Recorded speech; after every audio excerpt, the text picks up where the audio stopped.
এই যে তোমার বেতনে 16,000 টাকা, এই যে তোমার 4,000 টাকা, বাকি 12,000 টাকা পরের মাসে আমি দিয়ে দিব তোমাকে। আজকে আমি উঠি, কাজ আছে। কি ব্যাপার মোনা, আমি একটা কথা বুঝলাম না। মানে স্যার তোরে দিল ফুল বেতন 16,000 টাকা আর আমারে দিল 4,000 টাকা, কিন্তু বিষয়টা বুঝলাম না। আচ্ছা তুই কি মায়া মানুষ দেখে স্যার তোরে ফুল টাকা দিছে আর আমি পোলা মানুষ দেখে আমার কম দিল? আমরা এই তুই সব কিসব কথা কসা? তুই কি মাথা গেছে? হ্যাঁ, উল্টা পাল্টা কথা কয়। তোর মাথা যেমন, তোর মাথা থেকে কথা ওরকম আসে। তার এমন না, স্যারের লাগে আজকে কাম করতেছি আমরা 2 বছর যাবো, আর স্যারের আমি খুব ভালো করেছি। তার মনে এমন কিছু নাই। তোর বেতন কম দিতে নিশ্চয়ই কোনো কারণ আছে। কারণ ছাড়া স্যার এমন কোনো কাম জীবনও করবো না। আর দেখ না, তুই আবার কিছু মনে করছিস এর লেগে তোর বেতন কম দিচ্ছে আর আমার ফুল বেতন দিচ্ছে। আরে কারণ কিসে সেটাই তো বুঝতেছি না আমি। আর এই কয়টা টাকা দিয়ে আমি করবো নাকি? কারণ তুই পরে খুঁজিস, ওই না কাম দিয়ে ফালাই সেটাকে বুঝে লাগেছে সাই কাজ করতে।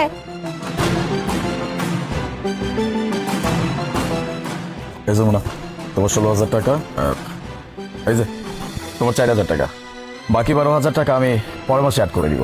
স্যার একটা ব্যাপার বুঝলাম না, মানে গত 3 মাস ধরে আমার বেতন টাকা কেটে রেখে দিতেছেন আর কইতেছেন যে দিমু পরের মাসে দিমু পরের মাসে দিমু, কিন্তু এদিকে তো আপনি আমার থেকে কোনো টাকাও পান না, অথচ মোনার ফুল টাকা আপনি দিয়ে দিতেছেন।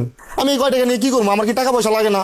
আর এই কয় টাকা দিয়ে আমি তো চলতেও পারি না। সারা মাস কুত্তাটির মতো খাটি, আর খাটার পরে আপনি দেন আমার 4,000 টাকা। এই টাকা দিয়ে আমার কি হইব গন্ধ? তাই না? খুব গায়ে লাগতেছে। আমি তোমার সাথে এমন কেন করতেছি বুঝতে পারতেছো না। ঠিক আছে, আমি বলতেছি, তোমার বোন আসছিল আমার এখানে। আবার কি হয়েছে কোন তো আমার? সাহেব, আমি কোনো উপায় টুপায় দিশামিশা না পাইয়া আজকে আপনার কাছে আইতে বাধ্য হয়েছি। আসলে আপনি আমার ভাইরে প্রতি মাসের বেতন তো ঠিকভাবে দেন, এটা আমি জানি।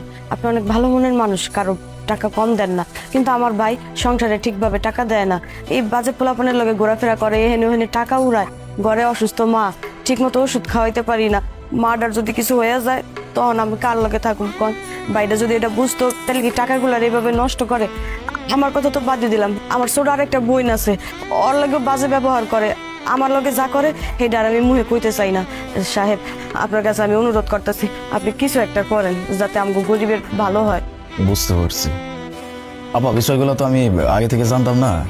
যদি জানতাম তাইলে হয়তো কোনো একটা ব্যবস্থা আরো আগেই করতাম। এখন কি করা যায়? আপা, এক কাম করি, আপনার ভাই তো কাম করতেছে, প্রতি মাসে আর বেতন হইতেছে 16,000 টাকা।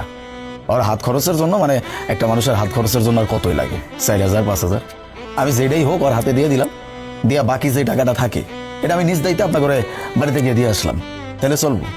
হ্যাঁ সাহেব, আপনি যদি উপকারটা করেন তাহলে আমার অনেক উপকার হইবে।